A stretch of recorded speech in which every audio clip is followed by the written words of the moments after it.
बोला, ये लड़ाई अब मेरी और आपकी नहीं है, ये भारतीय जनता पार्टी और आम आदमी पार्टी की नहीं, हमारे बच्चों की है, उनके आने वाली जनरेशन्स की है। हम दिल्ली को बचाएंगे और दिल्ली को बचाने की कोशिश करेंगे। फिर से मैं आपको कहूंगा, अगर ये व्यक्ति इसी तरीके की राजनीति करता रहा तो आगे आने वाले 10 साल में दिल्ली रहने लायक जगह नहीं रहेगी। दिल्ली रूबिका लियाकत के डिबेट शो में गौतम गंभीर से रूबिका ने केजरीवाल की राजनीति के बारे में सवाल पूछा तो उस पर गौतम गंभीर ने क्या जवाब दिया वो आगे देखते हैं। और गौतम गंभीर ने आम आदमी पार्टी सरकार को दिल्ली में कहाँ तक जाएगी उस बारे में भी आगे वीडियो में बताया हुआ है।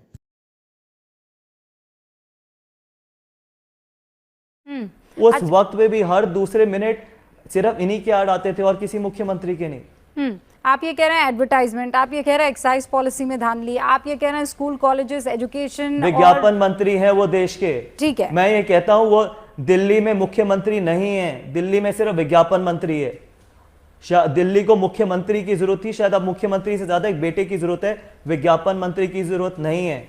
कोई पोर्टफोलियो नहीं है। एक ऐसा मुख्यमंत्री है पूरे देश में जिसके पास एक भी पोर्टफोलियो नहीं है, लेकिन एक सबसे बड़ा पोर्टफोलियो है अपना नैरेटिव, अपनी परसेप्शन क्रिएट करने का और विज्ञापन देने का, बस। तो गौतम गंभीर साहब, आने वाले दिन आप आम आदमी पार्टी के सरकार के तौर पर दिल्ली में कैसे देख रहे हैं? महत्वपूर्ण सवाल है सर। देखिए, मैं भी आपको बहुत महत्वपूर्ण जवाब दूंगा इसका। अगर दिल्ली को बचाना है तो भारतीय जनता पार्टी को दो चीजों से लड़ने की बहुत जरूरत है और हम अपनी जी जान से लड़ेंगे। एक मीडिया क्रिएटेड अरविंद केजरीवाल और दूसरा ये जो विक्टिम कार्ड पिछले 7 साल से खेला जा रहा है, ये बेचारापन दिल्ली को आगे नहीं लेके जाएगा, सच्चाई लेके जाएगी। हम जमीन पे लड़ेंगे, दिन रात एक करेंगे, क्योंकि जैसे मैंने आपको बोला, ये लड़ाई अब मेरी और आपकी नहीं है, ये भारतीय जनता पार्टी और आम आदमी पार्टी की नहीं, हमारे बच्चों की है, उनके आने वाली जनरेशन्स की है। हम दिल्ली को बचाएंगे और दिल्ली को बचाने की कोशिश करेंगे।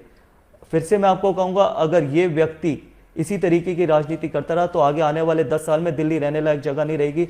दिल्ली बचेगी तो देश बचेगा, और उसको बचाने के लिए अगर हमारे को अपनी दिन रात खून पसीना भी देना पड़े, हम खून पसीना देंगे और ये विज्ञापन की राजनीति खत्म करेंगे और ये बेचारेपन की राजनीति को जरूर हराएंगे। खून पसीना तो एक तरफ है गौतम गंभीर साहब, लेकिन ये 5 करोड़ रुपया दिल्ली को बचाने के लिए तो कहीं आप ऑफर नहीं कर देंगे, जैसा आरोप लगा रहे मनीष सिसोदिया? नहीं, मेरे पास शायद इतना पैसा नहीं है एमएलए को ऑफर करने का। हाँ, और उनके पास बहुत पैसा है विज्ञापन देने का, मेरे पास इतना पैसा नहीं, और ना मैं इस तरीके की राजनीति करने आया हूँ।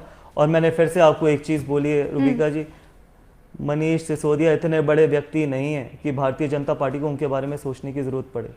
1100 वोट से जीते हैं, सिर्फ आखिरी राउंड में जीते हैं।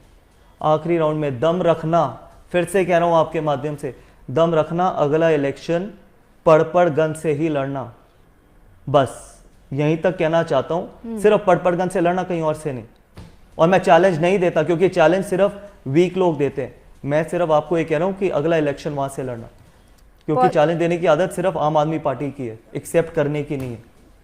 ठीक है, तो आपने यहाँ चैलेंज दिया है गौतम गंभीर साहब, देखते हैं आप उसे एक्सेप्ट करते हैं या नहीं करते हैं। मैं चैलेंज नहीं देता। हाँ, नहीं, पर आपने तो यही कहा है कि पटपड़गंज से अगली बार जो है वो चुनाव लड़के। मैंने तो यही बोला, अगला इलेक्शन। बिल्कुल, आपने इतने आरोप लगा दिए भारतीय जनता पार्टी पे कि 5 करोड़ रुपए ऑफर हुए, सीएम पोस्ट ऑफर हुई, आपके मुख्यमंत्री कहते हैं आपको भारत रत्न मिलना चाहिए, आप दुनिया के सबसे अच्छे एजुकेशन मिनिस्टर हैं। अगर आप इतने ही अच्छे हैं, सब कुछ आपको ऑफर हुआ है, तो पटपड़गंज से ही लड़ेंगे ना, जहां से आप लड़ते आए हैं। ये तो सच्चाई है। ओके, तो लड़ लीजिए। ओके, मैं तो सिर्फ इतना ही कहना चाहता हूँ, कोशिश करना कि 2025 में। वीडियो अच्छी लगी हो तो वीडियो को लाइक कीजिए और ऐसी और वीडियो देखने के लिए चैनल को सब्सक्राइब कीजिए।